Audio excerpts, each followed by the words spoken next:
Thank you so much for all of you being here. I think you're all excited to listen to Mallika. I am. I'll call you Mallika. Ms. Srinivasan is too much of a mouthful. Mallika, I have to ask you about Made in India, because we hear so much about Atmanirbhar Bharat, but only very recently. And I wonder, you've been practicing it, for 60 years now. Actually, the company is almost as old as, I think, yeah, you are.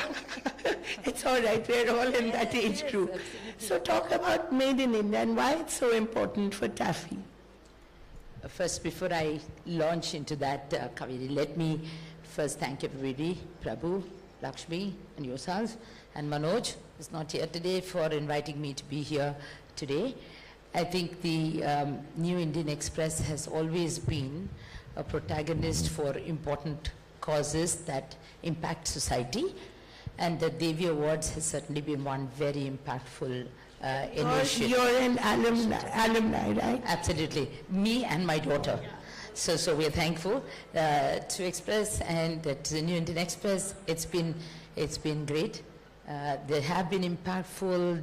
Today we are not just celebrating or giving awards, we are celebrating contributions. We are being inspired, we inspire, we are being inspired. We are celebrating women who've made contributions to societies, communities, and built institutions. So for me, it's an honor to be here today, and thank you for the privilege. Thank so you now so I'll get to your question. Now I've forgotten your question. So what was that question? It was about Make in India. Okay, let me go back. It's something I'm very passionate about, and I'm happy you opened with that line. Let me go back perhaps to the times when India began its liberalization journey. Until then, it was a very different world. Liberalization changed the entire dynamic of, coming from manufacturing, I think it changed the entire dynamic of joint ventures and partnerships. And that's where my conviction was born, that if you had to be strong, if you had to be independent and grow in a sustainable long-term fashion, then you had to create your own future. Okay, but that way, create your own future, and that led us to invest in product, in process, in technology, and looking back in retrospect, I think it was perfect.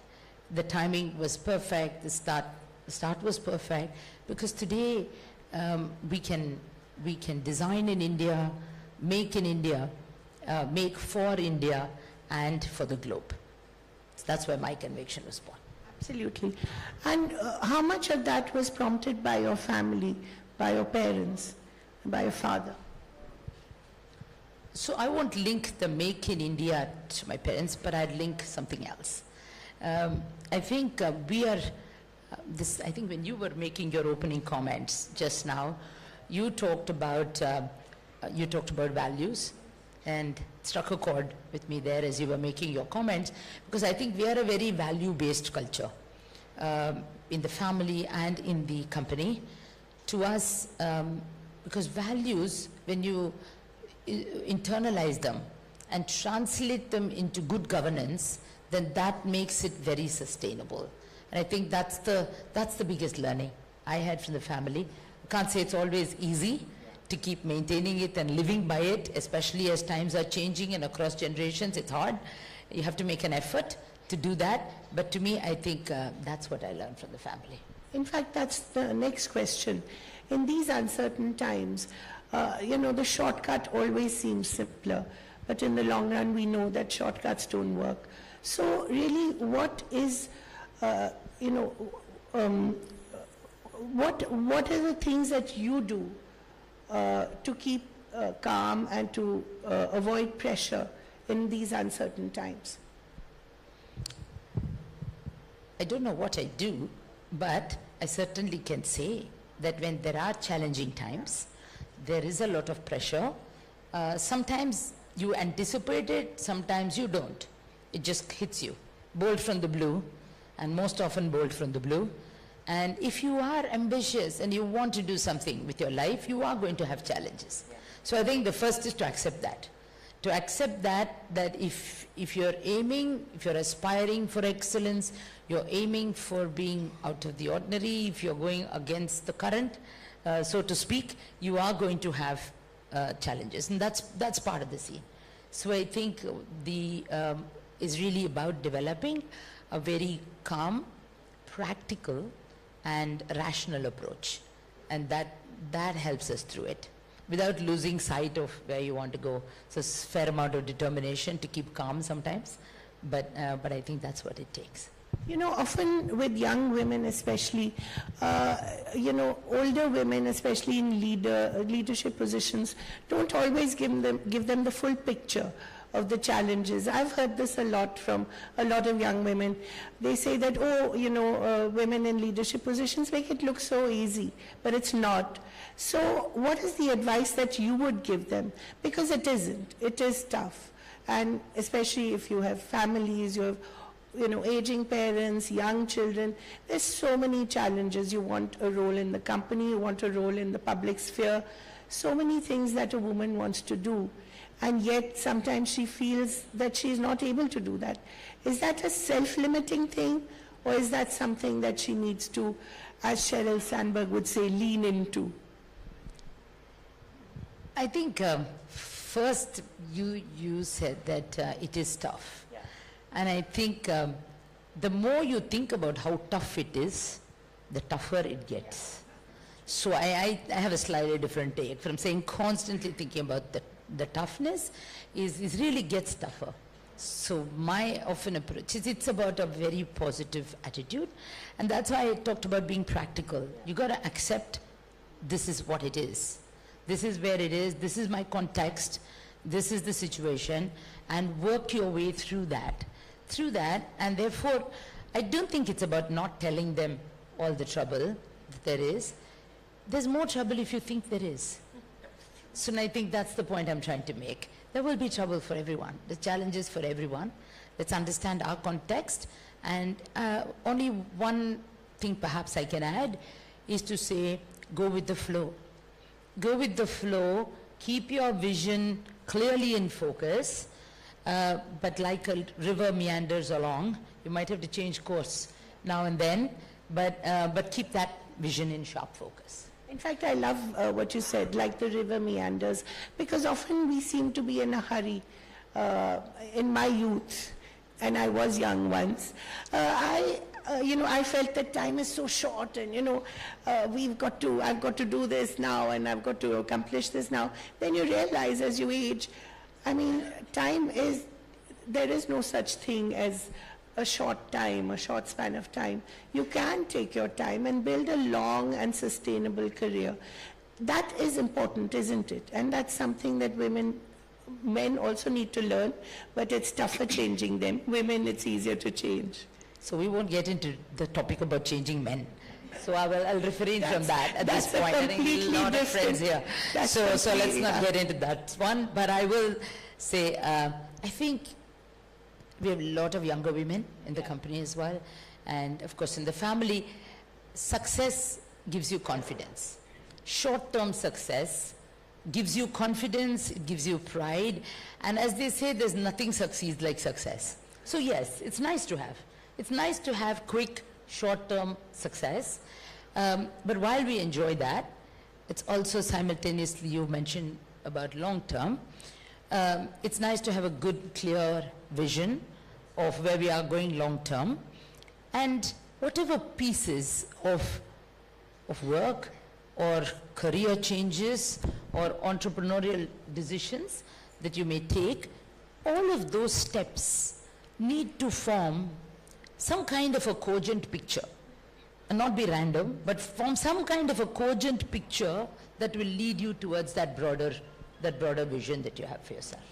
Because often when one door closes, as we know, another window or door opens, and you have to be ready for it as well, right? So you have to be a lifelong learner, you have to be flexible. That's one of the things that you often talk about, to be flexible, and women, I think, are far more flexible. Again, there we go comparing them to men. But women are flexible and they are lifelong learners. I think it's inbuilt in them, isn't it? Yes, absolutely. Women can adapt. So let's look at the strengths. We're always looking at the difficulties. Let's look at the strengths. The strengths is we can adapt. And I think bringing up children has put in you a lot more adaptability. I think it teaches patience to everyone. Patience, and a lot of adjusting on your own. So I think that is the strength. And learning is not a problem.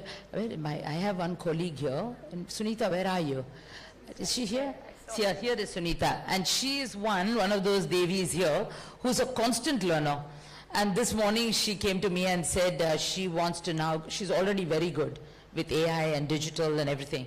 And she wanted to get sponsored to a really a top-notch program so that she can become a specialist in AI. Wow. And Sunita is one of us. She's worked with me for a long time, and she epitomizes constant learning. And my women learn faster than the men. I'll say that even in front of Prabhu.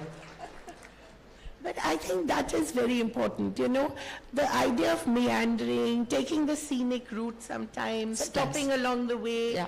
It's all right. It's okay. Yeah, It's okay, but as long as you know your destination. Yeah, I think that's very important. Yeah, and you remain that calm. Yeah. So how much really do you expect from women as we go forward? Because they are a powerful force of change. How much do you think they're going to be a force to reckon with, let's say, in the next 10 years? You're talking from an economic standpoint? And socially as well, because you see so many attitudinal changes happening because the women are demanding it. And sometimes not with rage or with anger, but just in a very, I won't even say polite, but in a very subtle way. We have a way of asking for change. Sometimes subtly, sometimes with rage and anger is okay. Yeah, it's all right. It's okay. But I think there is... But as I said, you know, once you have children, they teach you so much patience, you forget what you were when you were 20 maybe. So I would like to touch more upon, I think with the social impact is clear. I would really like to touch a little bit about the economic impact that women can have. We have set for ourselves as a country a goal of being third largest economic power. We want to have Viksit Bharat by 2047. And all of this means that we are going to have to grow faster than we are growing today. And we have to grow at an estimated like greater than 8%. And how can you grow faster than every other country if our women don't pull? If our women are not an active part of nation building, if our women are not an active part of GDP growth, how can we grow? So essentially, I think that central role is getting more understood. It's heartening to see more and more policies come out at central and state governments driving this greater participation. Education's at a good level. We've done a lot of work in the area of education, and I think it's wonderful to see recently, for example, in Tamil Nadu, and you talked about Tamil Nadu in your opening comments. I think we are all very fortunate to have been born in this state. Yes. It's about the best ecosystem. Says someone who has lived in Delhi most of her life. Yes, and says someone who's lived in Chennai most of her life as well. But it's a great ecosystem. And then I think new initiatives like the one that was launched just 2 days ago, happened to be a part of it, the Tamil Nadu We Safe initiative. And I picked this initiative. You mentioned a lot. Yeah. You mentioned a number of the initiatives. I picked this one because I think it's signaling a change. It's signaling, it's 360 degrees, but it's signaling a change from welfare to empowerment. That's critical, because only when it moves to empowerment can you have sustained transformation. Welfare is good, and today I'm not even sure about welfare alone being the requirement of women. I think women have also grown in this state beyond welfare. They want more, they need more, and the shift towards empowering them for employability or for entrepreneurship is the change that's happening in the state. And I think that's the most welcome move. Now, how much of that do you think is changing? The fact that women are taking the risk or now can feel that they are in a position to take a risk and start businesses. How do you see that happening around you? Is it just about workforce or business specific? Businesses. being empowerment leading to entrepreneurship? So I think that still we have challenges. We have challenges. One of the biggest challenges is perhaps coming from access to capital. Access to funding is one of the biggest challenges. I don't have the statistics offhand with me, but venture capitalists are at it, governments are at it, but I think there's still more to be done. And perhaps I can venture to say that it's not that women lack entrepreneurial abilities. They're We fantastic. see that with self-help groups, absolutely. right? They've I created a think that's revolution something, in Tamil Nadu with the self-help groups. With the self-help groups, rural entrepreneurship, it's amazing. Some of the examples, inspiring. Soumya is also here, so she will agree with me when I say rural entrepreneurship is one of the most inspiring spaces.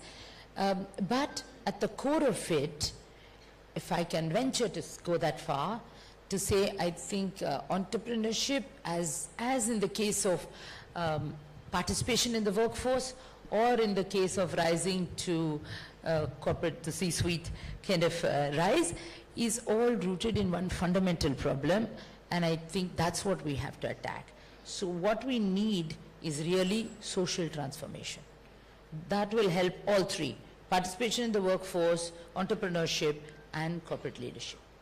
I wonder, as a boss, sometimes have you seen really bright women having to sort of opt out of the workforce? How heartbreaking is that because of a domestic issue, or, maybe the husband's getting transferred, or she has to take care of the children or aging parents? How heartbreaking is that? It happens all the time. Yeah, but it's really terrible to see that. It really depends on the individual. That's why I say there is a social transformation that is required. And there's no running away from that. Right. So, the other thing that I wanted to focus on was the fact of manufacturing. And, you work, obviously these are tractors, and you work with farm workers. I've always noticed that, I forgot that we were not sitting across a dining table or in the drawing room and having a conversation. But I've always noticed that the backbreaking work of farming is actually done by the women. I wonder when it comes to mechanization, I think it's all the men who usually work the tractors. I wonder what you've observed in this, and how much of that you've seen, and what do you think can be done about that? So yes, women do some of the labor, but I think it's moving beyond. It's moving beyond being agricultural laborers to being entrepreneurs. Right. The farm. You talked about the self-help Yeah. groups, and I think they're also very iconic. And you talked about tractors and women Yeah. artists. I want to share with you an example. I've seen you on a tractor. And I'll share with you a more inspiring example than seeing me on a tractor. And I think we have a number of women farmers who work on our machines. And I think one of the most inspiring has been a lady from Rajasthan.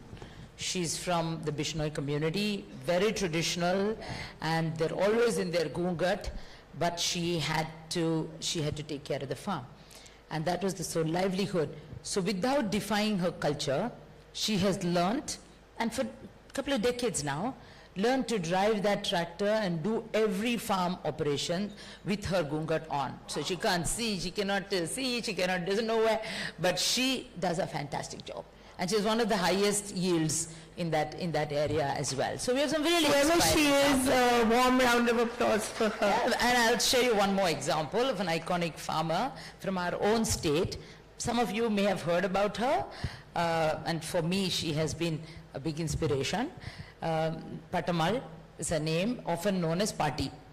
Pati was 105 years old, and only recently passed away, and got a Padma Shri in 2021, one of the most active cultivars and one of the most innovative farmers, taking lab to land ambassador, taking technology with respect to soil. She was completely organic.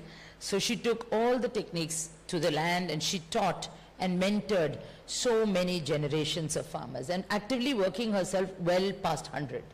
Amazing. So I think that's a very, very inspiring story. I could go on with That's this. the invisible working Yes. woman, right? But what about the visible working women? How do we increase their participation? Can things be done to make sure that there are more women in the workforce?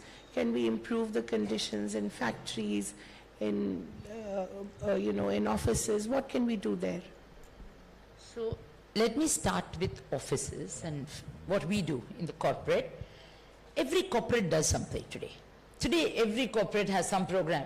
It's either for larger participation in the workforce, or for skill development, or for leadership development. We do.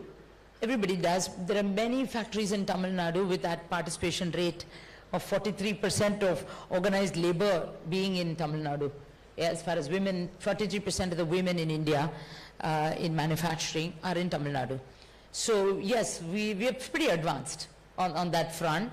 And every factory is doing, one of our sister companies, for example, the one that my daughter runs, that factory has gone up multifold with respect to the women on the workforce. Automation, robots, cobots, all helping the dynamic on the workforce. Leadership development, ensuring parity, all this we are doing. For example, we have a factory at TAFE where we have all women, but special, all differently abled women. They do our wiring harnesses for all the tractors. They produce to global standards even during the corona, and always, every year. They are the lowest absenteeism in the country, in the company. They are the highest quality levels and highest engagement scores. They're just simply brilliant. And they've all feel so empowered because they're all, and one of them has turned out to be an international athlete as well in the Paralympics. So we have some very inspiring examples there. That's what corporate India is doing. But corporate India can't do it alone. There is a very, as I mentioned, social transformation, but there's a lot of government policy and government initiative. And maybe I'll touch about 2, 3. There's so much that can be done. But maybe I'll touch upon a couple, 2 or 3 that are particularly close to my heart. Not in any order of priority, but one is vocational training. Still, if you see vocational training, they will tell you more and more women are engaged in vocational training. But it's by and large restricted to traditional areas. Childcare, nutrition, nurses, and so on. So one thing we can do is to make vocational training way more diverse, and that would give better employability. Vocational training itself has to become more aspirational and be made aspirational as a route to economic empowerment. So that's one. The second, I think, our education.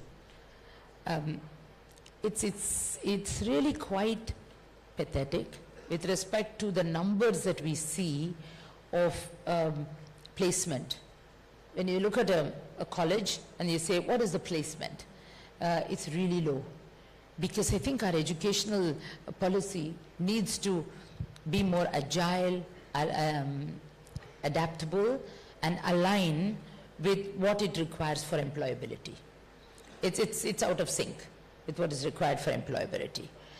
The third point I'd like to make, and I think this is across all levels, doesn't mean it is across all women need this, whether they're in factory, whether they're self-help groups, whether they are in the tea gardens, whether they are in corporate, whether they're in leadership, everybody needs access to high-quality, dependable childcare, certified childcare.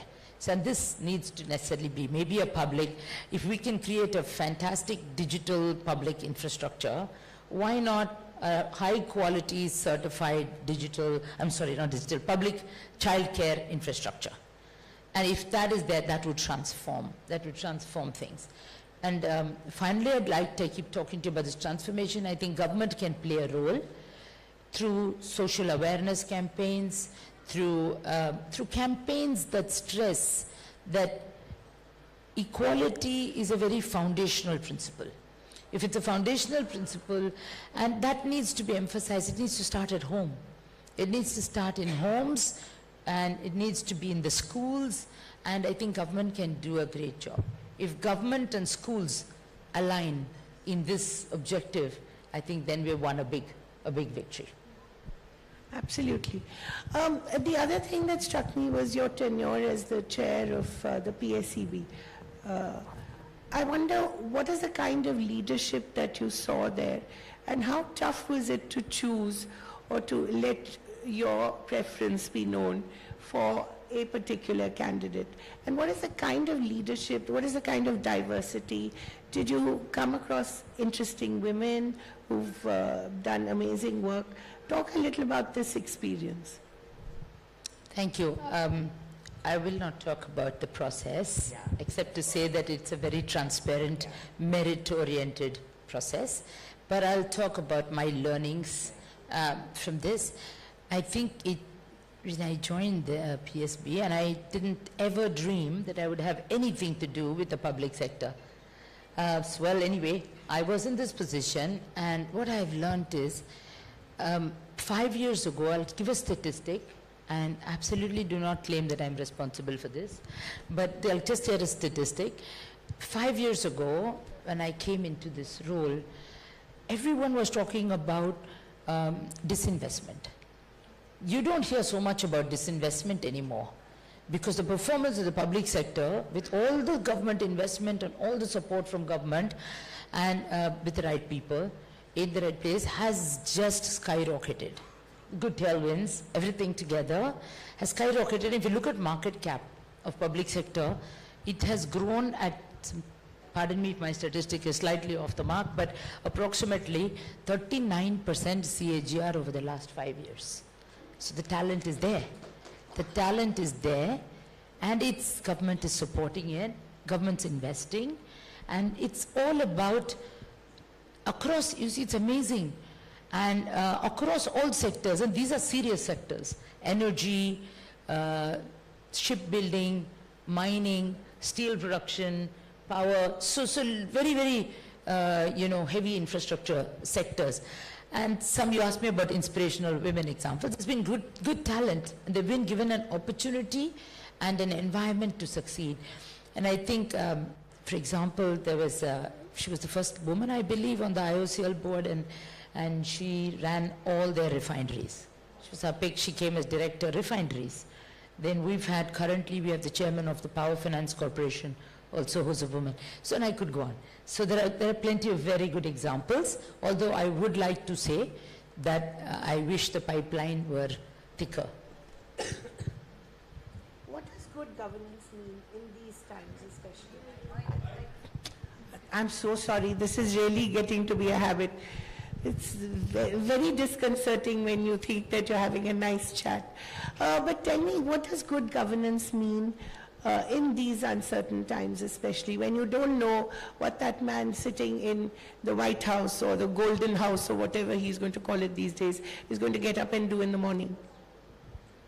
As I said earlier, I give you an example of the liberalization era, when it was very volatile times. And at that point, Indian industry was also not as confident as Indian industry today. So I think today we are way more confident, and in terms of being able to face the onslaught, and we are looking as a nation, as an industry, we look for opportunities. Just look at what happened with the EU Trade Pact that happened. So we find avenues for growth, and we explore those opportunities. And governance is about holding your values and translating them into governance that you can actually institutionalize and internalize. Talking about values, can we articulate what these values are? How would you define them? Absolutely, you can articulate. You need to articulate. We had these values that came down from maybe generation to generation, but a couple of decades ago we sat down and said, I think if we want to institutionalize this, we need to articulate this. So we put down a value statement, we put down a set of values, and this was not done by just the top management team. This had employee representation across, came together. Sunita created a value wheel out of it to communicate it properly. And we definitely have put it down very, very clearly. And not only put it down, we came up with who would, for example, projects where we had sponsors for that particular value so that we could institutionalize it. We've taken a lot of consistent effort through that. Yes, we have it articulated. We've reviewed it recently. We've perhaps tightened it, not veered very far away, but tightened it for the modern generation to say we need to project these a little bit more differently. We need to package it. But it's clear, there are some values which are very eternal and you need to hang on to them. For us, for example, it's ethics, it's quality, it's customer, and it's long-term relationship with our stakeholders. So we have them fairly well articulated. I also, on YouTube, I think I saw you at an open house, I think, with the people who work with you. Where did you come in and peep into our open house? It was actually on YouTube, so I was very happy to see that. Hey, But it's- Sunita, what have you been putting on YouTube? But it was so good. I don't know who put it up, but it was very good. And I liked the communication that you had, and you were honoring people who had worked with you for a long time. Those are things that help, don't they? Of course they And they that's help. leadership They and help. empathy. They help, yes. They help because we believe that we are at one team. We are one team, we are a larger family, and we work together like that. So, and we honor that's why I said long-term relationship with stakeholders is very core to us, and I'm proud to say that that's what's holding our attrition at a very low level. Yeah, you were talking about some people who were with you for years and decades. Yeah, most do. Yeah. Most do, and we are very proud. We're very proud of that because truly they're extended family. So that's, of course, talking about the company. We've talked about you. We've talked not so much about you, but what about where we are as a nation currently? We've heard about the manufacturing moment that we're supposed to be in. We've just had this trade deal that everyone's very chuffed about. How do you see us as a nation at this point, economically, socially, and culturally? Not just economically, but socially and culturally as well. I think we touched on the social and the cultural, social aspects, at least from a women's perspective. But I started with this, and perhaps if this is to say, I'll end with this to say, I am very, very upbeat about India. Some of us wish that we could start our journey now, because this is such a fantastic place to be in, really a great place.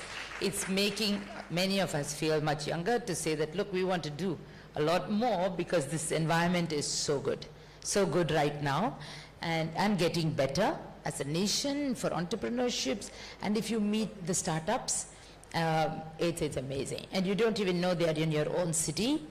They're in your own city, and they're boldly taking moves that take, 2 days ago I met two of the startups. Both of them were from the space sector, and we have 125 startups in the space sector. And he was telling me about how his company is launching rockets for anyone, and it's sort of platform agnostic. Anybody can launch the rocket, and he's doing his private sector startup. The other one was telling me about his satellite, that he does refueling of satellites. So he sends up the satellites to refuel the other satellites. Amazing story. So, and I asked each one of them, and we're a group of people, and I asked each one of them, all startups, saying, what about IP? What about your IP? Where are you getting your technology from? And I'm passionate about that, so I asked. And every one of them said that IP is our own IP. And I think that says a lot about what it holds for the future. Wonderful. Thank you so much for talking to me. Thank you so much for coming here. And may I request you to stay back, because we will now give away the awards. Thank you. Thank you, and thank you so much, Kaveri, and thank you all for this honor. And I like your shoes. I have to be a little shallow also. I love your shoes. And I love shoes too. Yes, we're all allowed to have our little passions. So can I make a comment, Kaveri, taking off from shoes? So one thing I always tell my women in our twin meetings, and say, we usually meet around Diwali time or New Year time, and we will ask them, how many of you spent on yourself? Right.